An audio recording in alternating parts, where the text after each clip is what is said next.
Immortal and Martial Dual Cultivation, episode 129.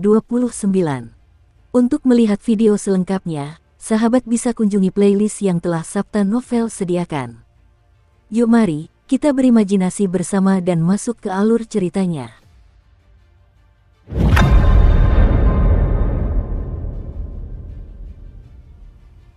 Jika cakar-cakar itu mencengkeram kepala Xiao Chen, sekuat apapun tubuh fisiknya, otaknya akan meledak. Ketika Sun Qian melihat burung nasar awan api raksasa menutupi sosok Xiao Chen, dia menjadi pucat dan berteriak kaget. Bang, bang, terjadi dua ledakan di udara. Ledakan pertama adalah cakar keras burung nasar awan api yang patah dan jatuh. Ledakan kedua adalah pedang yang menembus burung nasar awan api. Tubuh Xiao Chen mengikuti pedang itu menembus burung nasar awan api. Sun Qian menghela napas lega ketika melihat Xiao Chen baik-baik saja. Kau membuatku sangat khawatir. Jika Xiao Chen tewas dicakar burung nasar awan api, mengingat tingkat kultivasi guru besar bela dirinya, mudah untuk membayangkan dirinya mengikuti jejak Xiao Chen. Burung nasar awan api terakhir terus-menerus mengelilingi Xiao Chen. Ekornya meninggalkan jejak api. Akhirnya, api-api ini berubah menjadi tornado api raksasa, menyelimuti Xiao Chen. Merusak, Xiao Chen mengayunkan pedangnya, dan energi pedang yang tajam menembus tornado api. Kemudian, dia dengan cepat melarikan diri dari kobaran api. So. Begitu Xiao Chen muncul, 80 ekor burung nasar awan berapi, yang dikelilingi api, melesat keluar seperti anak panah tajam. Saat bulu-bulu berapi itu terbang, mereka terus-menerus menyerap energi spiritual berelemen api di udara. Ketika mendekati Xiao Chen, bulu-bulu itu telah menjadi tombak berapi sepanjang 20 meter. Saat Xiao Chen menggunakan mantra gravitasi dan berada di udara, dia hanya bisa menggunakan 70% dari kekuatannya. Dia tidak berani menghadapi tombak-tombak api itu secara langsung. 9 transformasi naga pengembara. Xiao Chen berteriak, dan tubuhnya bergetar di udara, terbelah menjadi 9. Dia menghindari tombak api yang terbang ke arahnya. Tombak api itu tidak kehilangan kekuatannya sedikit pun, mereka meledakkan 8 lubang besar saat menghantam tanah. Clear Wind Chop hanya melihat angin sejuk dan bukan pedang. 9 embusan angin sejuk bertiup dari segala arah. Setiap embusan angin sejuk menyembunyikan salah satu sosok Xiao Chen. Dalam sekejap, niat membunuh Xiao Chen lenyap. Hanya embusan angin sejuk lembut yang menerpa burung nasar awan api. Burung nasar awan berapi belum pernah menghadapi situasi seperti ini sebelumnya. Tiba-tiba, ia tidak bisa merasakan niat membunuh Xiao Chen, sehingga ia merasa curiga. Ledakan. Karena merasa curiga, 9 sosok Xiao Chen kembali menyatu. Dia menembakkan 9 untaian ki pedang ke arah burung nasar awan api, memotongnya menjadi 10 bagian dalam sekejap. Xiao Chen menyarungkan pedangnya dan kembali ke sisi Sun Qian. Dia berkata, akan semakin berbahaya semakin tinggi kita mendaki. Katakan saja ramuan spiritual apa yang kau butuhkan, dan aku akan membawamu ke sana. Sun Qian berada dalam situasi sulit, ekspresinya mengungkapkan emosinya tentang keadaan tersebut. Dia ragu-ragu dan tidak bisa mengambil keputusan.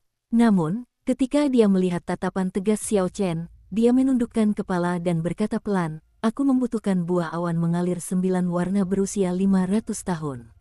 Aku harus memetik semuanya.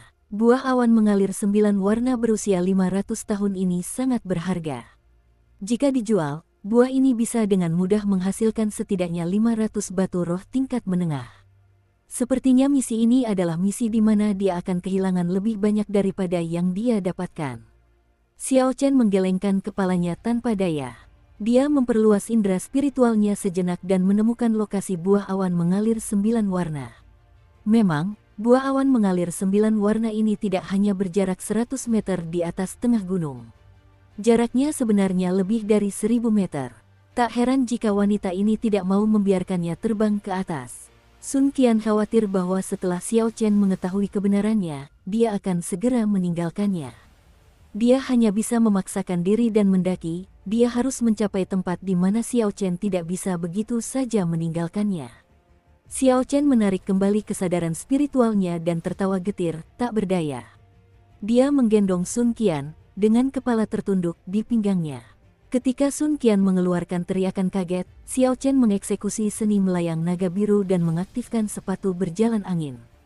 Kecepatannya mencapai kecepatan suara dalam sekejap, dan dia dengan cepat terbang menaiki tebing. Setelah beberapa kali berkedip, mereka tiba di lokasi buah awan mengalir 9 warna. Kemudian, Xiao Chen menempatkan Sun Qian, yang belum sepenuhnya sadar, di atas batu yang menonjol. Dia berkata, "Kita telah sampai. Bergeraklah lebih cepat, hewan roh akan segera datang." Sun Qian menatap buah awan mengalir 9 warna di hadapannya sebelum ia tersadar. Kemudian, ia dengan cepat mengeluarkan cangkul obat dari keranjang obatnya. Ia mulai menggali dengan hati-hati. Siu, tiba-tiba, fluktuasi tak berbentuk muncul di udara. Xiao Chen sedikit mengerutkan kening dan memandang ke kejauhan. Di batas pandangan Xiao Chen, ia melihat seekor burung nasar awan api, panjangnya 20 meter dengan rentang sayap 100 meter. Terdapat sekitar 20 helai bulu ekor di ujungnya. Sialan, itu adalah burung nasar awan api yang sudah dewasa. Ia telah hidup setidaknya selama 500 tahun. Aku jelas bukan tandingannya di udara. Xiao Chen melakukan analisis cepat dalam hatinya. Hewan spiritual jarang hidup sampai usia dewasa. Namun, begitu mencapai usia dewasa, kekuatannya akan mengalami perubahan kualitatif. "Nona Sun, berapa lama lagi Anda membutuhkan waktu?" tanya Xiao Chen. Sun Qian, dengan fokus pada cangkul obatnya, menggali pohon tempat buah awan mengalir 9 warna tumbuh. Ketika mendengar pertanyaan Xiao Chen, dia menjawab, 2 menit, aku hanya butuh 2 menit. Xiao Chen tetap tenang. Dia berkata, "Jangan berbohong padaku. Aku akan mengalahkanmu setelah 2 menit. Setelah Xiao Chen mengatakan itu, dia melompat ke arah burung nasar awan api dewasa. Dia dengan cepat terbang dan memancingnya pergi. Xiao Chen tidak berniat membunuhnya, yang dia inginkan hanyalah menundanya selama 2 menit. Sun Qian mendengar suara siulan di belakangnya dan merasakan Xiao Chen pergi. Ia merasa bingung dan mengerutkan kening. Dengan ekspresi getir, ia berkata, "Kenapa aku mengatakan itu? Aku jelas butuh setidaknya 3 menit. Aku harus bergegas." Sun Qian mulai bergerak lebih cepat. Setelah menggali akarnya, dia dengan hati-hati membersihkan rimpangnya, ada beberapa ratus tunas kecil. Cabang-cabang ini tidak bisa dihancurkan. Jika tidak, akan sulit baginya untuk mencapai tujuannya. Suara ledakan terdengar dari belakangnya. Hal ini membuatnya semakin gugup, dan dia kembali meningkatkan kecepatannya. 2 menit kemudian, Xiao Chen bergegas kembali, tubuhnya dipenuhi kotoran. Jubahnya hangus terbakar hingga compang kemping. Rambutnya acak-acakan. Darah menetes dari sudut bibir Xiao Chen. Ada sehelai bulu merah menyala yang menancap di dadanya. Xiao Chen mencabut bulu itu. Sun Qian mendengar suara siulan lagi. Kepalanya dipenuhi keringat. Dia bergerak dengan sekuat tenaga. Dia akhirnya berhasil membersihkan beberapa tunas terakhir. Dia segera meletakkannya di keranjang obat dan menutupnya. Xiao Chen tidak memberinya kesempatan untuk berbicara. Dia mengangkatnya dan dengan cepat menuju ke tanah yang berada 2000 meter di bawah. Bang! Keduanya baru saja pergi, dan burung pemakan bangkai dewasa itu mencakar tanah dengan suara boom yang keras. Ia membuat lubang besar, berdiameter sekitar 10 meter, di tanah. Awan debu berterbangan ke atas. Ketika burung nasar awan api dewasa melihat buah awan mengalir 9 warna hilang, ia sangat marah. Ia mengeluarkan teriakan burung yang tajam dan menyerbu Xiao Chen dan Sun Qian. Kecepatannya melampaui kecepatan suara dalam sekejap. Saat Xiao Chen dan Sun Qian terjun langsung dari ketinggian, wajah Sun Qian memucat. Dia ketakutan, dia tidak berani mengeluarkan suara apapun. Dia mencengkeram pinggang Xiao Chen erat-erat dengan kedua tangannya. Xiao Chen melancarkan jurus pembentukan tubuh naga dan harimau dan memfokuskan kekuatan ke dalam dirinya. Berat badannya meningkat menjadi 5.000 kg dalam sekejap. Kecepatan penurunan mereka meningkat 10 kali lipat secara instan. Saat mereka hendak mendarat, Xiao Chen menghentikan penggunaan jurus pembentukan tubuh naga dan harimau dan mengirimkan gelombang kejut ke tanah. Dia mulai meluncur ke depan. Purple Thunder True Fire, tembak. Xiao Chen menoleh. Api ungu menyala-nyala di mata kanannya, menyusut dan memanjang, membentuk anak panah ungu. Anak panah itu melesat dengan kecepatan kilat dan mengenai burung nasar awan api yang mengejar mereka. Boom! Ledakan itu menciptakan gelombang kejut yang sangat besar dan menerbangkan burung nasar awan api yang besar itu. Jaraknya dari Xiao Chen langsung bertambah secara signifikan. Semua ini diselesaikan dalam waktu yang dibutuhkan untuk percikan api. Xiao Chen sama sekali tidak berhenti. Dia mengerahkan sekitar 30% esensinya. Selain cedera yang dialaminya sebelumnya, perjalanan ini sangat berbahaya. Keraguan-raguan sesaat saja akan mengakibatkan tubuhnya dicabik-cabik oleh cakar. Di luar pegunungan, kediaman air jernih menunggu dengan cemas. Tiba-tiba, mereka melihat Xiao Chen menggendong Sun Qian dan terbang keluar. Mereka semua langsung menunjukkan ekspresi gembira. Xiao Chen mendarat dengan mantap di tanah sambil menggendong Sun Qian. Kemudian, dia meletakkan Sun Qian yang pipinya memerah di tanah sebelum bergeser ke samping. Apakah nona pertama berhasil? Apakah Anda berhasil memetik buah awan mengalir 9 warna? Tanya semua orang di kediaman air jernih serentak sambil mengelilingi Sun Qian. Setelah mendapat jawaban pasti, mereka semua tersenyum gembira. Sekarang kita bisa memindahkan buah awan mengalir yang sempurna ke kebun herbal buah awan mengalir. Tuan Tanah akan sangat senang. Dia akan mampu menghasilkan setidaknya 100 batu roh tingkat menengah setiap tahun dari ini. Xiao Chen sedikit merapikan pakaiannya yang berantakan dan menepuk-nepuk rambut hitamnya. Saat mendengar itu, dia akhirnya mengerti mengapa mereka tidak bisa merusak akar buah awan mengalir. Sebenarnya mereka bertujuan untuk melakukan transplantasi. Namun, buah awan mengalir sudah merupakan ramuan roh tingkat 8. Agar Clearwater Manor dapat menguasai teknik transplantasi, mereka telah menyembunyikan diri dengan baik. Sun Qian menerobos kerumunan dan bergegas menghampiri Xiao Chen dengan penuh semangat. Senyum menghiasi wajah cantiknya saat dia berkata, "Pahlawan Ye, terima kasih atas bantuanmu. Apakah lukamu sudah membaik?" Xiao Chen tersenyum santai, menandakan tidak ada masalah berarti. Sebenarnya, memang tidak ada masalah besar. Meskipun burung nasar awan api dewasa itu sangat ganas, ketika Xiao Chen mengerahkan seluruh kekuatannya untuk menghindar, dia mampu lolos tanpa mengalami cedera serius, meskipun dia tidak bisa lolos tanpa luka sama sekali. Ini kontrak misi. Nona Sun, mohon tanda tangani di sini dan bubuhkan cap tangan Anda. Xiao Chen mengeluarkan kontrak dan sebuah kuas untuk Sun Qian. Setelah Sun Qian menandatangani kontrak dan membubuhkan stempelnya, dia mengeluarkan 2 botol pil obat dan menyerahkannya kepada Xiao Chen. Dia berkata, "Pahlawan Ye, ini adalah obat penyembuh luka yang dibuat dengan resep rahasia rumah air jernih. Mengonsumsinya dan mengoleskannya secara eksternal akan membantu Anda pulih dengan cepat."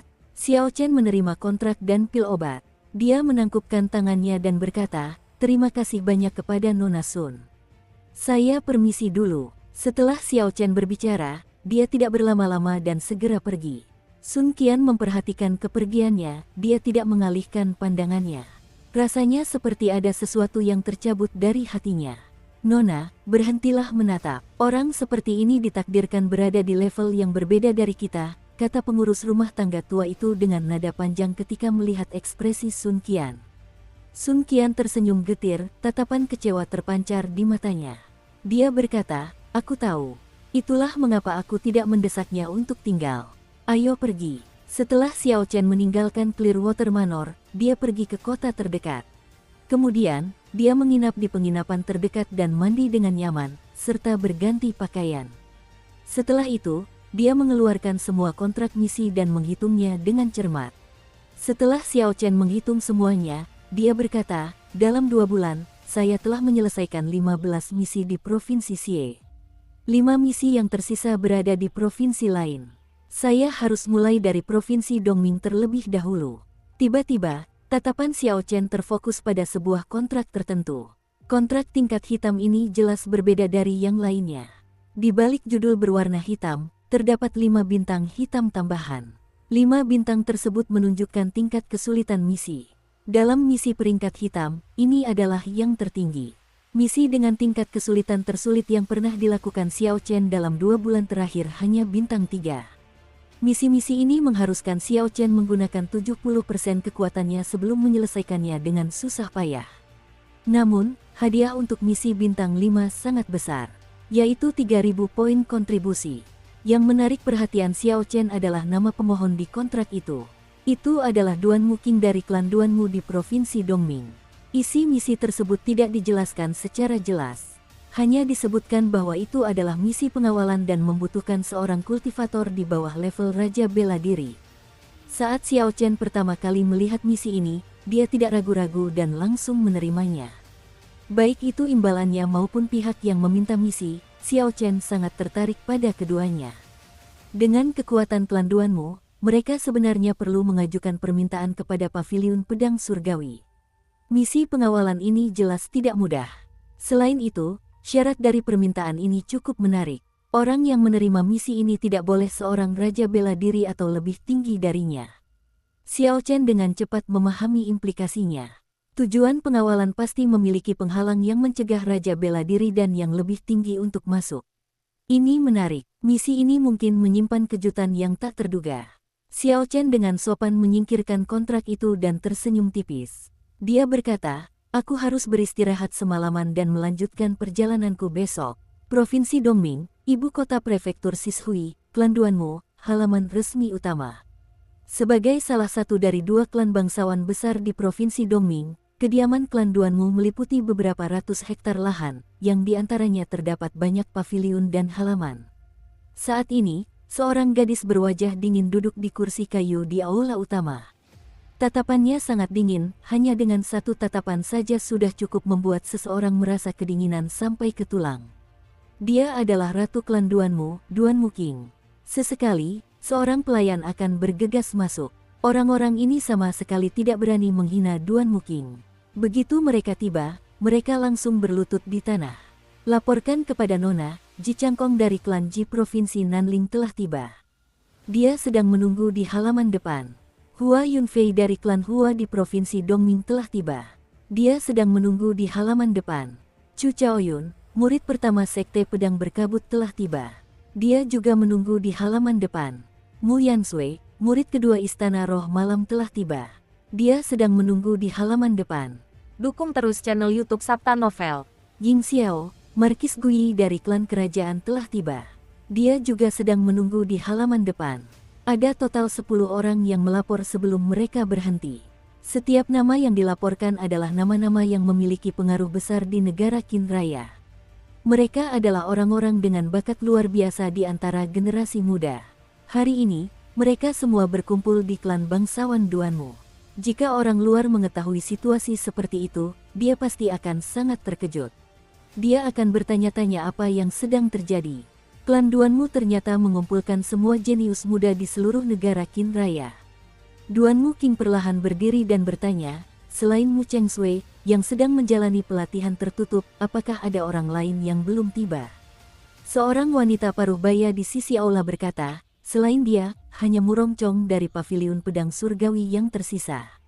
Selain itu, saya mendengar bahwa Paviliun Pedang Surgawi telah menganggap undangan kita sebagai sebuah misi dan menyebarkannya, menganggapnya tidak berarti apa-apa. Ekspresi Duanmu King tidak berubah. Dia berkata dengan acuh tak acuh, tidak perlu repot-repot, Murong Chong sudah meninggalkan Paviliun Heavenly Sabbath.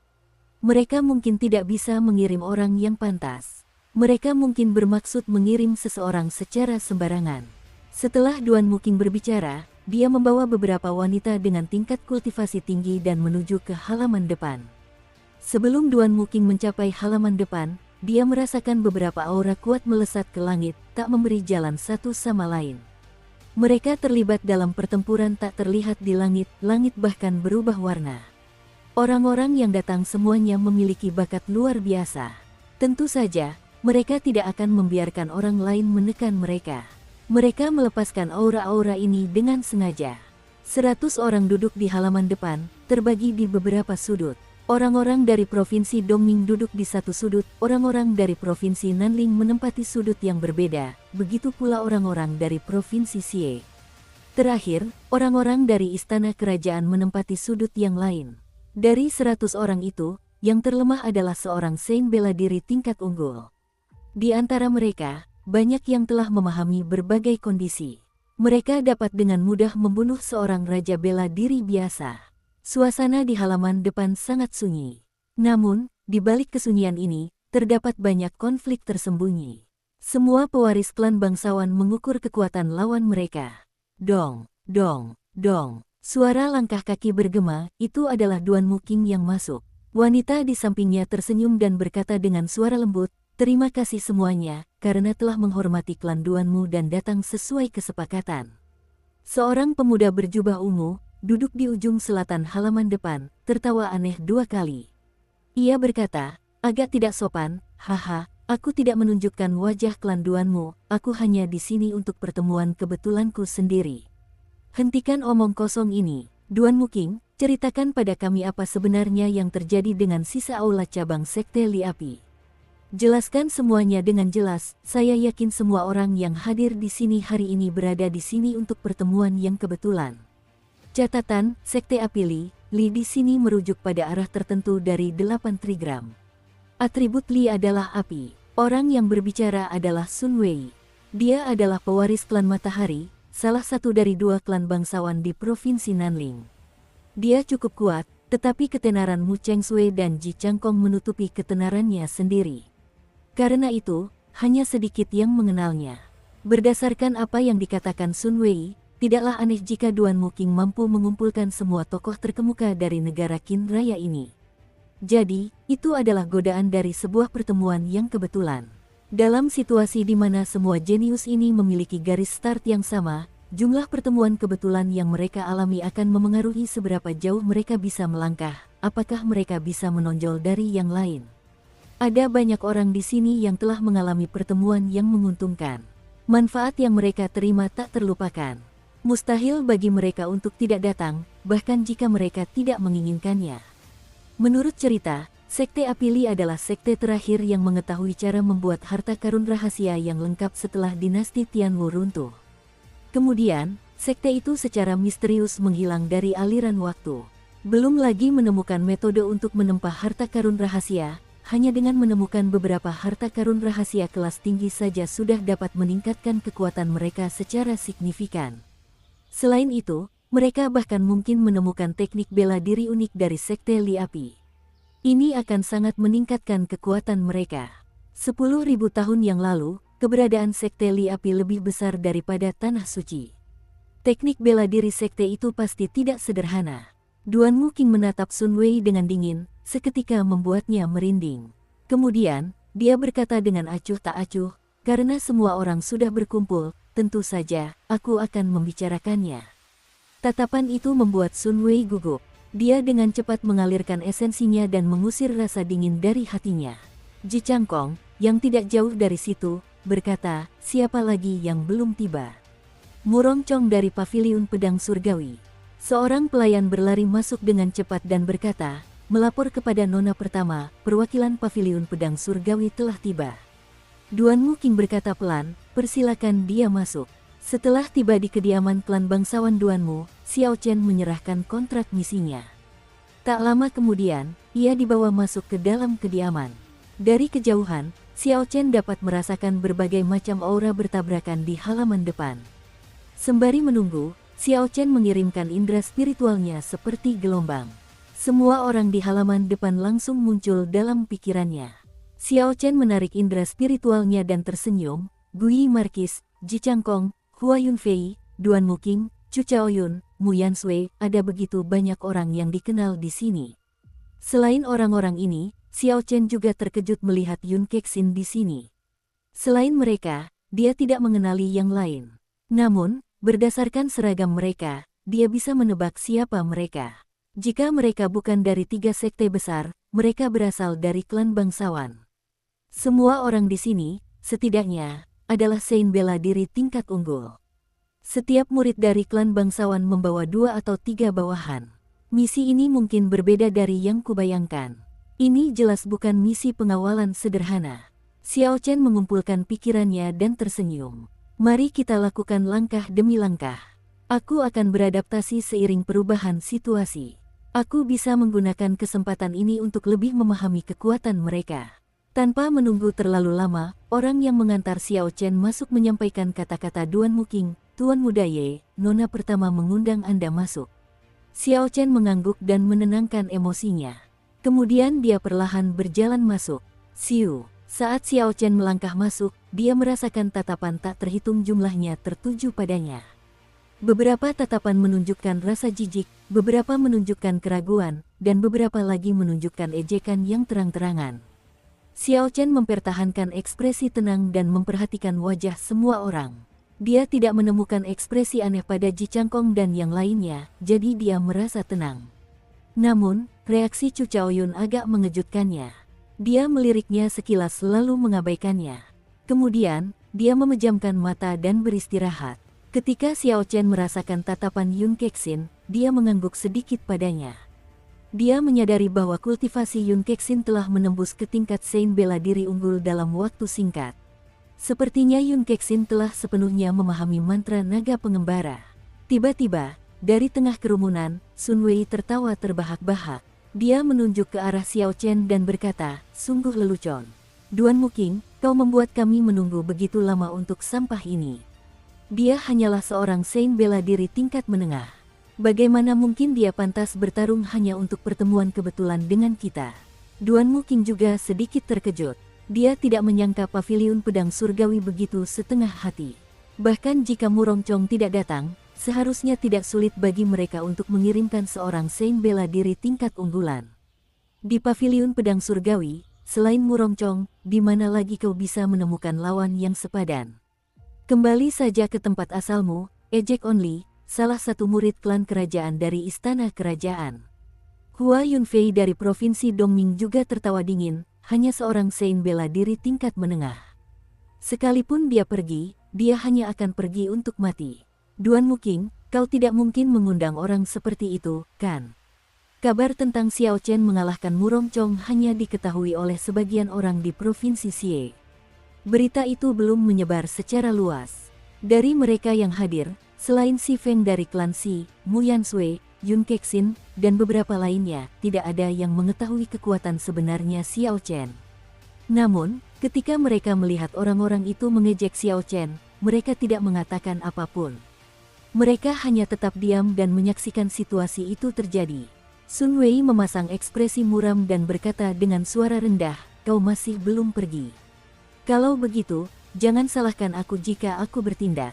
So, angin kencang bertiup dahsyat di halaman depan, menyebabkan semua dedaunan yang gugur beterbangan ke udara. Sun Wei melompat dan menerobos dedaunan yang tak terhitung jumlahnya, melayangkan pukulan ke arah Xiao Chen. Xiao Chen mempertahankan ekspresi yang sangat tenang. Tidak ada kegembiraan maupun kesedihan di hatinya. Dia melihat Sun Wei terbang ke arahnya dengan cepat dan dengan santai melambaikan tangannya. Seluruh energi spiritual yang berunsur petir di udara seketika berkumpul menjadi bola api ungu yang menyala-nyala. Bola api itu muncul entah dari mana dan melesat ke arah Sun Wei.